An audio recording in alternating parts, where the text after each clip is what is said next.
Welcome back to Thimbleberry U. I'm Jon Gay. I'm joined again by Amy Walls from Thimbleberry Financial. Good to be with you, Amy.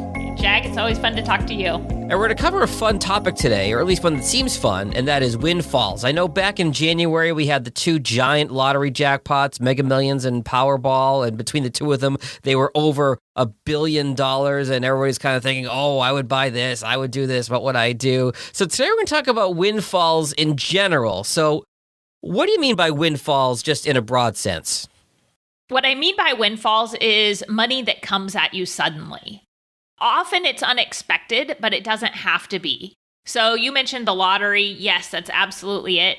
In my world, as a financial advisor, more often it's a settlement or an inheritance or an IPO of a company when, an employee is getting lots of stock. I think about here, all the TV lawyers in Detroit that advertise, call them if you've been in a car accident and all the big claims they've gotten. So that could be one of them, but I would imagine the inheritance is a lot more common in your line of work. It is, for sure. So why is this so important, and why did you want to cover this today, Amy? Whenever there's money in motion, which is what this is, it's unfortunately a good time for mistakes to happen. Sure. And the National Endowment for Financial Education estimates up to 70% of people who come into sudden money, whether from a lottery or more often from an inheritance, insurance settlement, or pension payout, or something similar, will deplete those funds within just a few years. Yikes. Yeah, Jag, you and I have talked about it on prior episodes. We've all heard the stories of people who win the lottery, and in a few years they're worse off than they were before they won. I was joking with my wife that when I was single, if I had won one of these big lotteries, I grew up in New England. I'm a big Patriots fan. I would call the owner of the Patriots and say, hey, can I be like a minority owner for like a couple $100 million? Like, what do you think? And probably not the most efficient use of my money. And now that I'm married, I don't think that idea would go over very well. I actually have a dream if I ever won anything like that. I would start a camp for underprivileged children. Oh, very cool. And it would be like a month-long summer camp with a couple of sessions, all clothes, all supplies, everything would be provided, and just go out and be kids in a really positive environment. I think my wife would open a giant dog sanctuary and just adopt all the strays she could find and to empty the shelters and just let them run free in the meadows and for the rest of their days. So we all have these pipe dreams. But you can see how if somebody falls into a windfall, oh, I'm going to do this. I've always wanted to do this. And before they know it, they're out of money. This is very true. There's a psychological impact that happens when large amounts of money are received. Mm-hmm. I almost think of it like when you get a little bit of sugar and then you want more, right? And it's like these dreams just keep piling on. And what's interesting about this is what is defined as large is very dependent on the person receiving the money. I think back to when the first round of stimulus checks went out. That, to some people, was a lot of money. And some people were responsible. They paid down bills. They paid off debt. They put it in savings. Some people bought a TV because they had the money. And they're, I've always wanted this. Now I've got this money. Let me just, it's burning a hole in my pocket, so to speak, or my bank account.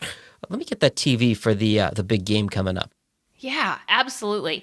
There's two situations that I could explain that come to mind. There's many more, but depending on the situation, right, and the person, how they're looking at it, it can be positive or negative what this money can do for them. Mm-hmm. And I think in both scenarios that I'm about to describe, we see that. So in one scenario, someone might inherit $250,000, right? Someone might see that as, okay, that's definitely nice. It's going to help. But for someone else, that's a lot of money. Right. More money than I ever dream of. Yeah. Absolutely. And for someone who just thinks, that's nice, that's going to help, it doesn't necessarily get them very far. Mm-hmm.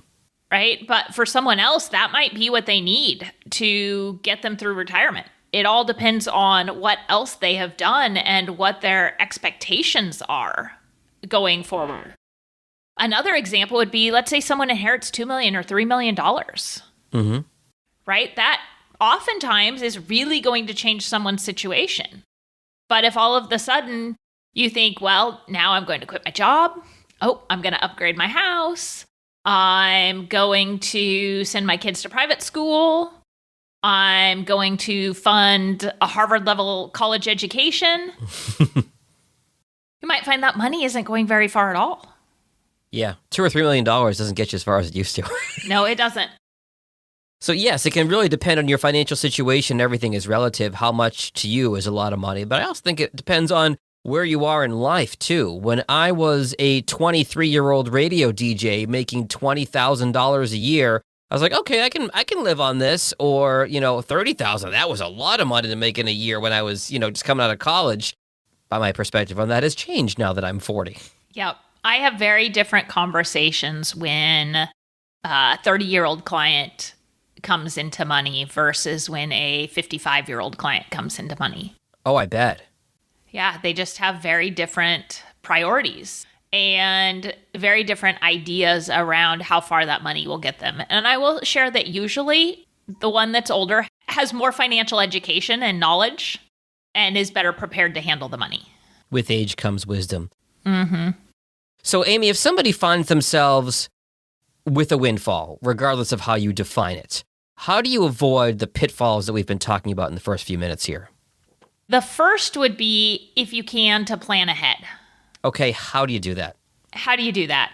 If you know this is going to happen or you have an inkling it will, especially with inheritance, I think one of the best ways to do that is to talk to the person that the money is likely to come from. Obviously, lottery winnings don't apply here. Sure. But to talk with them and see what they'll share. And this isn't about being manipulative, but let them know that you're not counting on the money and, be honest about that. Don't be counting on it if that's what you share. Right. And let them know that you want to make sure that you're financially prepared and that you aren't sure that you know what you need to know. And so you want to seek their wisdom if, in fact, you're going to be receiving money. Sometimes people want to be closed-mouthed about that. And sometimes once they know, they're really open to talking about it. Yeah, I think some folks would rather not have, when I say folks, I mean people who have that money that they might be leaving as an inheritance. I think some folks would rather not discuss it. Money can still be taboo for a lot of folks. Sometimes that's a generational thing. Sometimes that's a personal thing. But if they are willing to talk about it, if they're willing to leave you a sum of money, I think in a lot of cases, they would also like to leave you some wisdom and life experience that comes with it. Absolutely. And so I think as long as you're really truthful and go into that with the idea of wanting to learn and take that on, that's a really positive experience. Absolutely. So planning ahead and getting as much information as you can if you know it's coming is certainly important.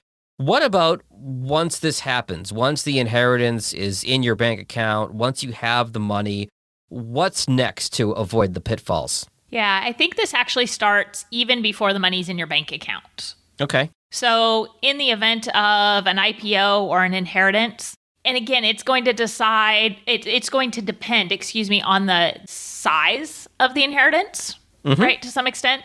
But put a strong team in place to help you financially. That's going to be an advisor, an estate planning attorney, a CPA, because they can all work together as that settlement is happening if it's an inheritance.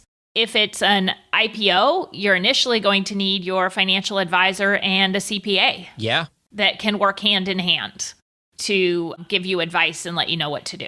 I was thinking about when I was buying those lottery tickets when those jackpots were huge. And I'm like, okay, so I have a friend that owns a PR firm and is well connected. I would talk to him and then I would get a good recommendation on an attorney and an advisor and a CPA that specialize in this kind of stuff and have everything in place before I came forward to claim the prize, because here in Michigan, you can't be anonymous if you claim the prize. And I was like, I was kind of, daydreaming about all these things. But, regardless if it's $1 billion lottery prize or $1 million inheritance or $100,000 inheritance, you want to have this team in place ahead of time. Absolutely.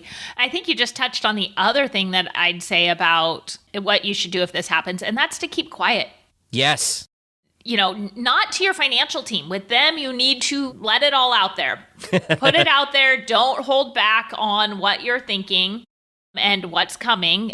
Secrets aren't good in that situation. Right. But it is good to be secretive from your family and friends. You don't want people coming out of the woodwork and applying pressure to you. And you may have the desire to give some of this money away.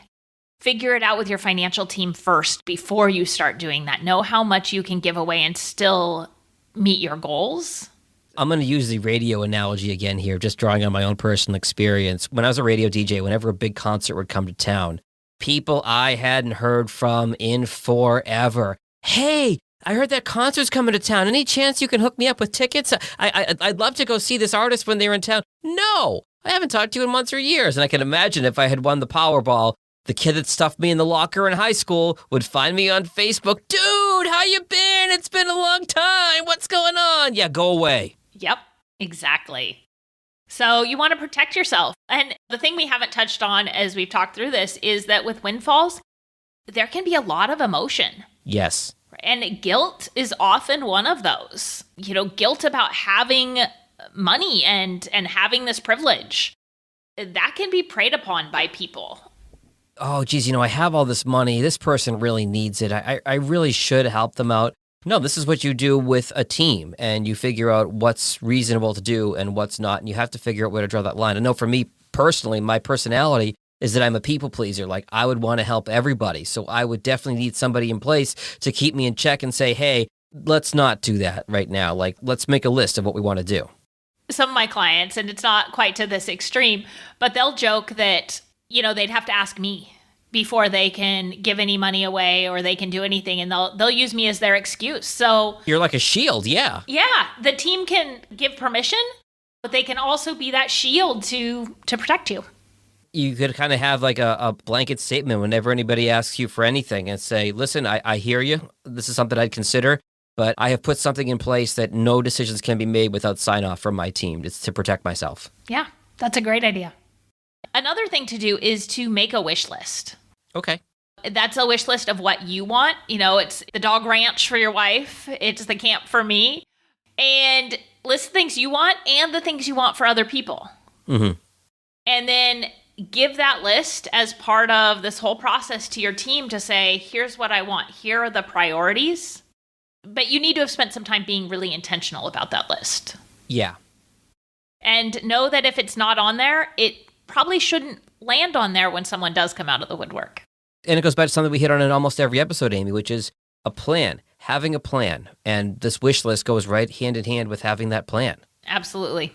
Okay, so we have the list, we have the plan, we have the team in place. The money comes in. What's next? Well, it depends. I know, my favorite words. It's just going to depend on the personal situation and what someone, the person who inherited or received this money wants. But I'm going to say that they need to listen to the team. Yes. If boundaries are put in place on spending, respect that. There's a reason they're trying to protect you. It may not feel like it when you just have this idea, I have money, I can go do something, but they're trying to keep you safe for the long run.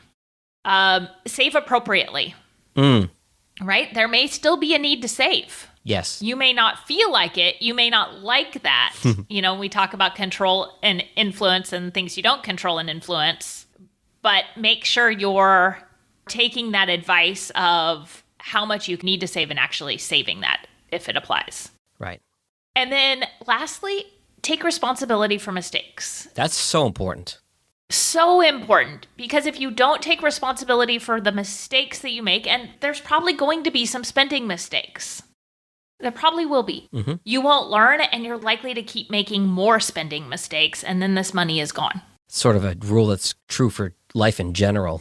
Be aware of your mistakes, own them so you don't repeat them. Anybody can make a mistake. If you make it more than once, that's on you. And a financial plan, yes, it's all about numbers and getting somebody to their goals in the most efficient and effective way. But there's so many lessons that are just good in life that really apply to sound financial planning and wealth management. And if somebody wants help with their financial planning, Amy, Windfall or not, what are the best ways to find you at Thimbleberry Financial? Yes, they can find us on our website at thimbleberryfinancial.com or give us a call at 503-610-6510. Amy, fun topic today, financial windfalls, something that we can all agree would be a nice thing to have, as long as you're smart about it. Absolutely. Get your team in place. Take care, Amy. We'll talk soon. Yes. Thanks, Jag.